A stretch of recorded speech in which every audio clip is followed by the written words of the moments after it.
because we have to be careful. It might sound like a commercial you're making for the Gallion, right? So we also don't want that. We want the focus to be on like your experience today.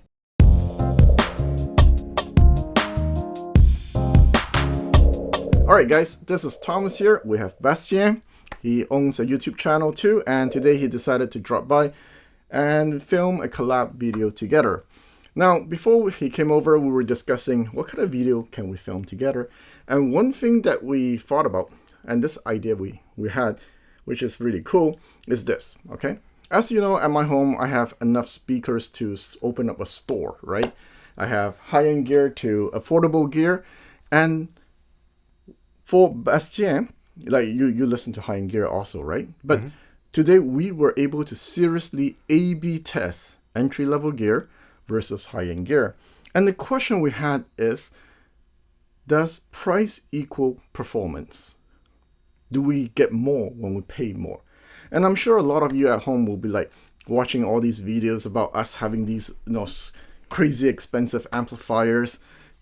Really, is it really that much better? So Bastien dropped by. We spent the whole day listening A/B. So we used the $1,000 power amp.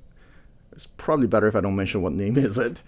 We used a $2,000 integrated amp, and then we went up to 4,000-ish, which is the Gallion, and then we went all the way to the 10,000 Paphos Kratos, and then the $12,000 Macintosh. Now, before that, we also had another about $600 tube integrated amp. But this is just for fun.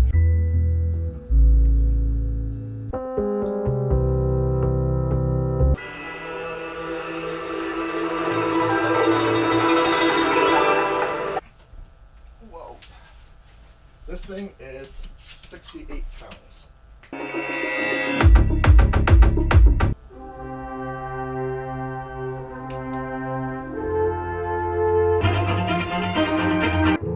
Let me take you down. Ain't no sunshine when he's gone.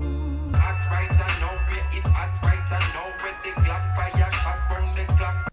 So now that you listen to all this, okay, were you, number one, were you disappointed in high end? Meaning that, you know what, Thomas, I think it's Snake Oil, right? Sure, there's a difference, but I'm not sure it is really that different, right? It's like I really have to try hard to listen, or was it, oh my goodness, I don't even have to try. Some gave me goosebumps and some did not. So that's the first question. And the second question, well, I guess, yeah, that's it. What was your experience today listening to all this fancy gear? Well, the first thing is there's definitely a link between investment in HiFi gear and the quality of sound. But is it proportional to the amount invested? So is the additional $1,000 will bring you the same amount of satisfaction than your first $1,000? And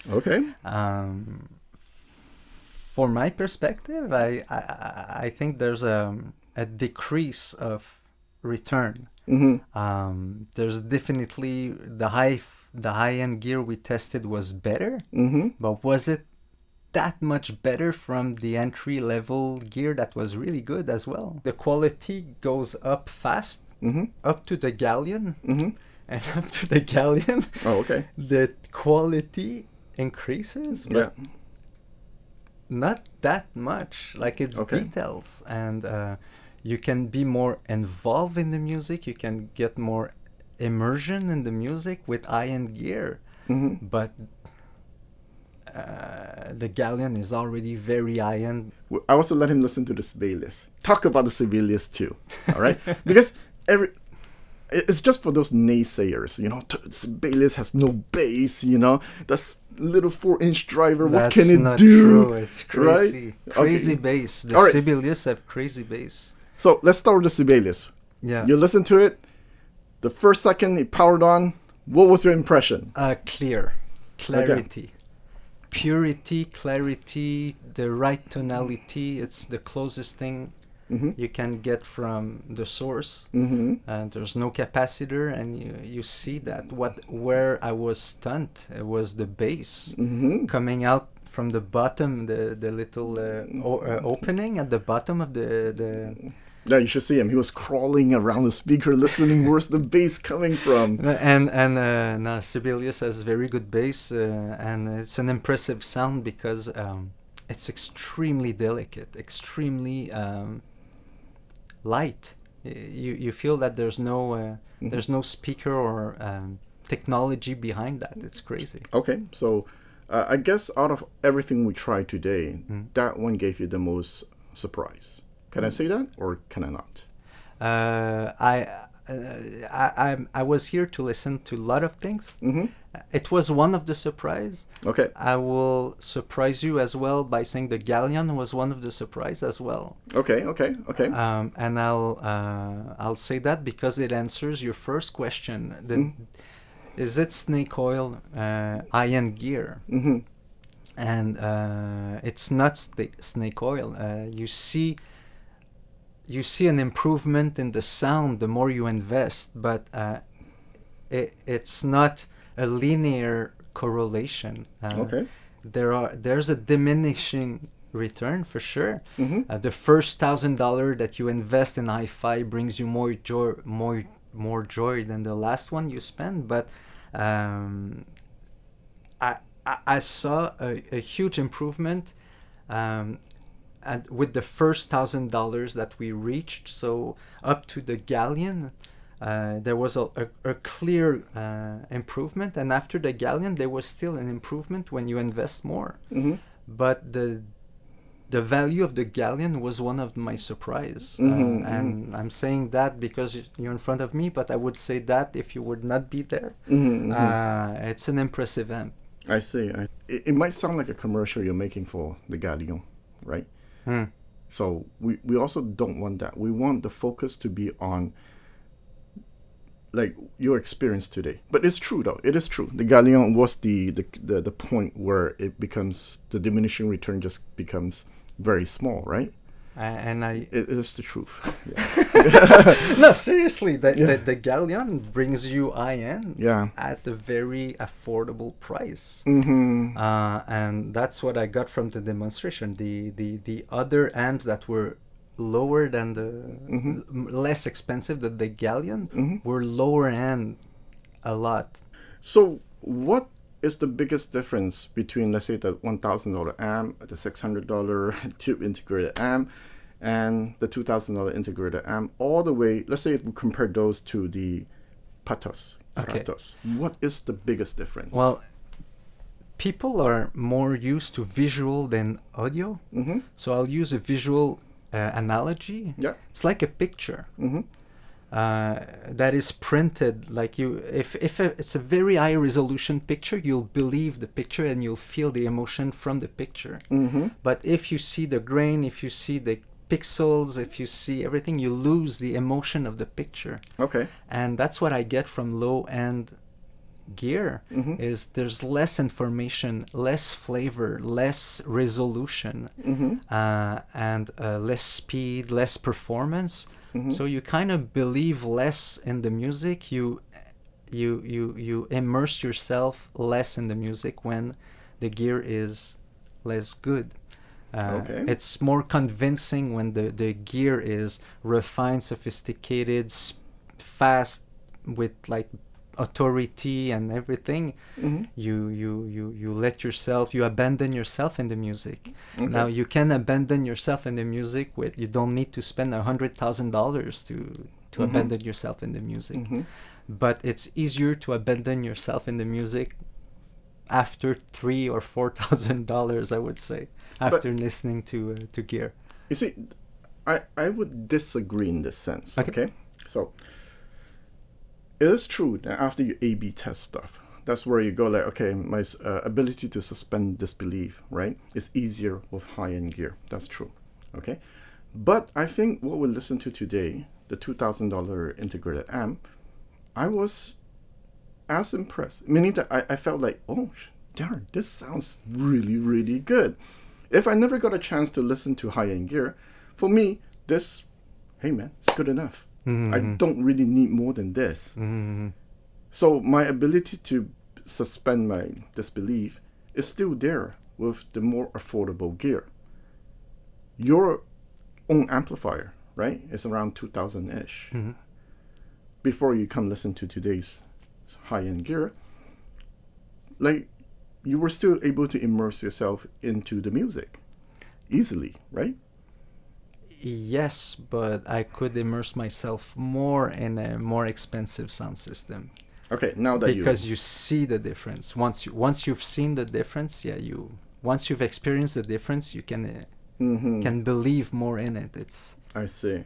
Do you think it's the room, perhaps? Because, if I clap, there's no echo here. Yeah, it's treated. Right, it's treated. Mm-hmm. So who knows? Maybe it's the equipment, or maybe it is the room. The room helps. Yeah. But definitely the equipment is more resolute than the equipment I have at my place. Okay. That would make sense, because as we move from the $2,000 integrated amp here to the 10,000, you can, even in the same room here, same speaker, same DAC, the difference is noticeable, right? Is there a sound of money? Okay, what do you mean by sound of money? That sounds... Is there a sound of high-end systems? Okay, so from my experience, if you listen to $300,000 systems, for example, okay, this soundstage that we have here is garbage, meaning that you can really walk into the soundstage. Things are so defined that you can draw out the people, for example. Mm-hmm. The bass is so controlled, so strong, so deep, that you can feel that instrument hitting you harder. Like what you hear today was good, but you see, I do this all the time. I go to my friend's home, listen to the song, get the song list, come home, try it. I was like, oh my gosh, man, this is like, forget it. So there is still a big gap, right? Is it 10,000? So about 15,000 to 300,000. Of course, it's not, it's not X factor more. But the difference is significant, right? So for me, I can suspend my disbelief in that system. I have a harder time with this system because everything's relative, right? Once you hear the big drums going in a, $300,000 system, this feels like a mini drum, So that, in that sense, yes, there is a correlation. Okay. But I'm just saying, the affordable gear that I've tried here in my room so far is, for all intended purposes, good enough. High-end and entry-level, the difference is 5-10%. That's it. You're just chasing that little refinement, that little extra kick in the bass, and a little bigger sound stage, But that's my opinion. So once we spend, let's say, $3,000, $4,000, $5,000 on a speaker, on a system, and we spend more than that afterwards, is it only for sound or is it for something else? Well, it depends on the person. Depends on the person, right? As you said, we spoke earlier. Some people, the design is important. For some people like me, whatever, What it looks doesn't matter. Doesn't matter. Like, for example, my friend Mr. Cantor, Macintosh, nice lights, he loves it. He loves the look of it. Me, I care zero about it. But some people do. They'll pay the extra money for it to get the looks. So it is dependent on the person. Some people as well wants to be confirmed, or they want reinsurance, or they want peace of mind that they made the best purchase. Well, I think that's the problem with YouTube today. Right? People tend to shop for things that gets a lot of positive review on YouTube, and it gives them confidence that they're buying the best. But the reality is, for me at least, is that because our tastes, we're all very different. What is best for us is different. And until you hear a lot of systems, a lot of different gear, what all the YouTubers say is the best might not be the best. That's my issue with, calling things the best of the best. What was your expectation when you walked in? I was Okay, I was expecting the budget gear to be bad and the expensive gear to be amazingly good. What? And But that's not what happened. how can bad gear, I mean, the less expensive be bad? Okay, because the less expensive that you have here Yeah. is still very good for the less expensive. So the amps that you have that are not expensive are the best amps of that category. So they were good. Uh-huh, I see. And the high-end gear, as you mentioned, is good, but it's a difference of 10% or 20%, not 1,000%, you know. So it's...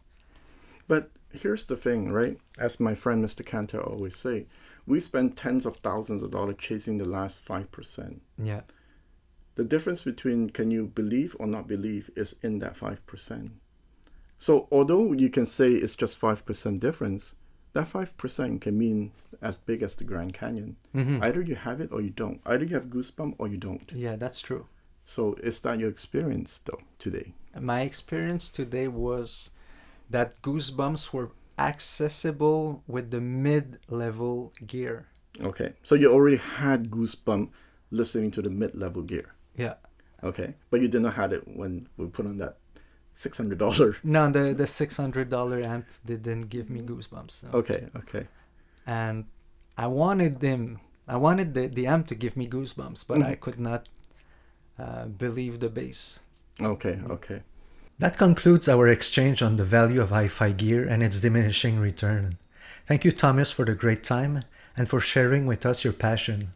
Money is a serious topic. We saw today that the relationship between the amount invested and the quality of sound follows a non-linear correlation. So meaning that you invest a lot at the beginning to have a huge impact, and after that it's much more money to improve a little bit. So there seems to be a huge improvement in sound if you invest up to $10,000. Each dollar will make a huge difference. And that includes everything, the speaker, the preamp, the amplifier, the cables, and everything. But after $10,000, the improvements are more subtle. Every time you spend it increases a little bit the quality. And it seems to differ in style as well. So meaning that some people will chase resolution and detail in the sound. Some will chase more warmth and lush. Others will chase more cold and technical sound. So that's it. I hope you enjoyed today's video. Feel free to comment on your experience regarding the diminishing return or not. And please do subscribe to this channel if possible, and to Thomas and Stereo as well. Until the next video, enjoy music and your hi-fi system. Take care. Goodbye.